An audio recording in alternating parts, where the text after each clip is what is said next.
Good morning, students. As you know, my name is Selena Mejia. I hope that you feel great in your house.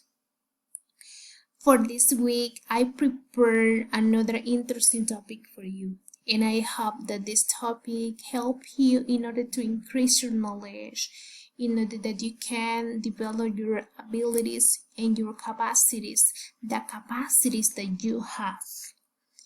And the topic for this week, it is a formal letter. Maybe you don't know what is a formal letters. Okay, through this week we are going to see deeper this topic. And in order to start the topic, I have equations. The question is, what is a formal letter? A formal letter will encompass many themes and is related to the business letter.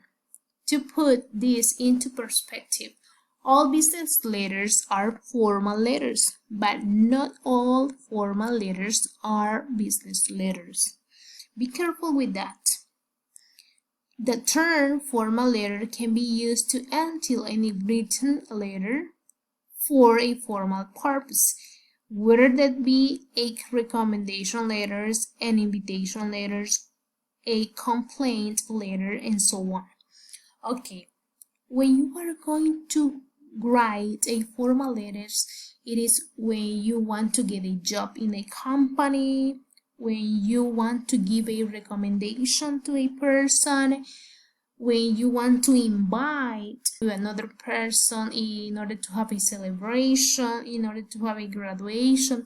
When you are going to write those letters can be a formal letters. Why?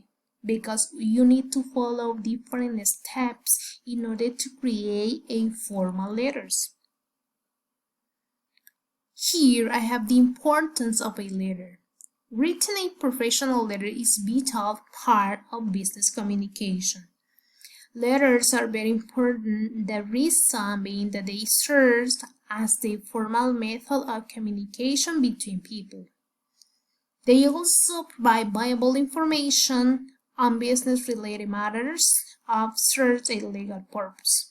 Okay, we can use a letter in order to have a communication with another people. That it is important to use a letter for communicate something important, something about news, in order to invite your friends for a celebration, in order to get a job. Okay, you are going to write a formal letters. Here I have parts of the letter. In this case, we are going to see the parts of the letters. And the first one is date.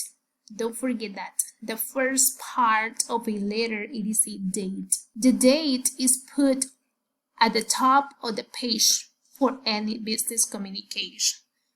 The steps number 2, it is address.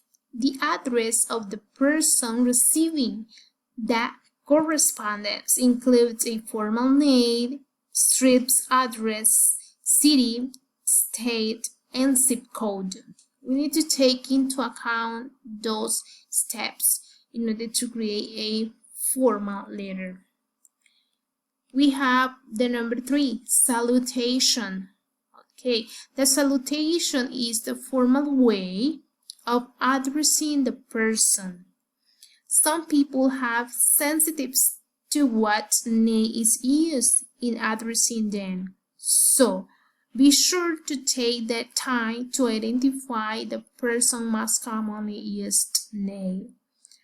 Okay, the next steps. Introductions.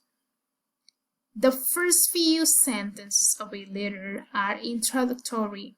The introduction sections introduce the subject of the letter.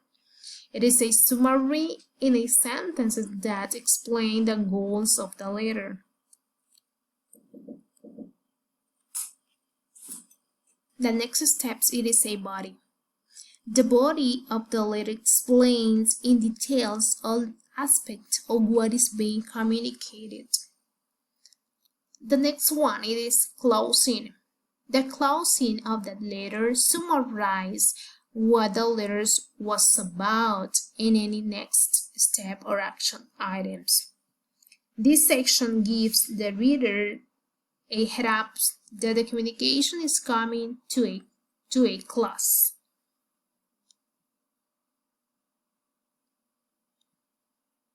And the last one steps, it is signature.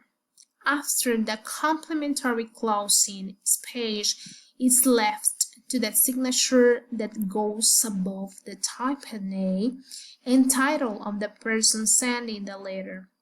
Okay, when you want to write a formal letters, you need to follow those steps.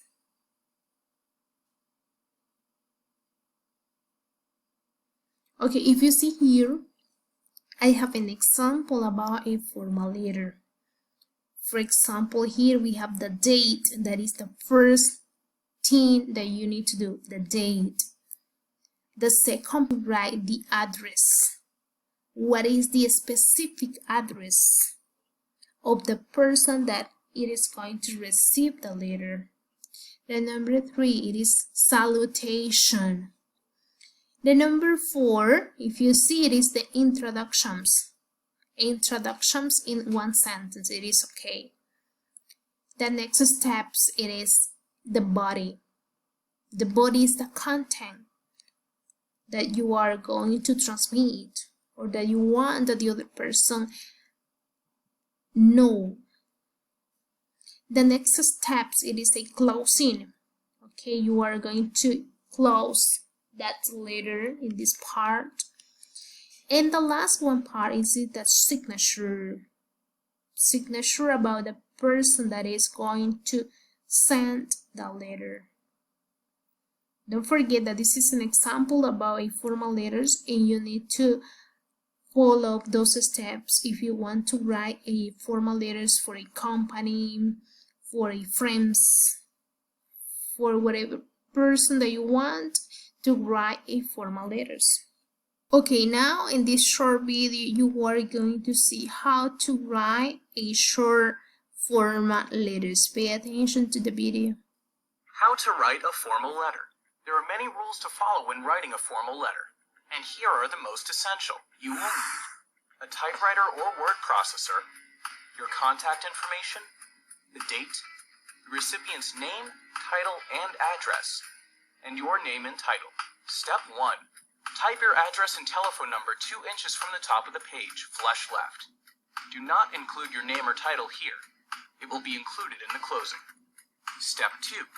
Type the date, month, day, and year. 1 line below your address and telephone number, flush left. Step 3. Type the recipient's name, title, and address 1 line below the date, flush left. Whenever possible, address the letter to a specific individual. Step 4. Type the recipient's personal title and full name in the salutation. 1 line after the recipient's address, flush left, followed by a colon. Leave 1 line blank after the salutation. Use the recipient's full name unless you usually refer to the individual by a first name. Step 5. State the purpose of the letter in the first paragraph of the letter's body. In the following paragraphs, use examples to support your main point. In the final paragraph, summarize the purpose of your letter and suggest a suitable course of action. Do not indent the paragraphs. Instead, leave an empty line between each one. Step 6. Close the letter without indentation, leaving 4 lines for your signature between the closing and your typed name and title. Did you know? The earliest writing appears to have been a way of keeping track of inventory. Okay, thank you for your attention, students. Okay, I hope that this presentation help you in order to know a new topic, in order to increase your knowledge. The thing that I want is that you can enrich your knowledge, that you can develop your abilities, your capacities. And that is all. Thank you. Bye.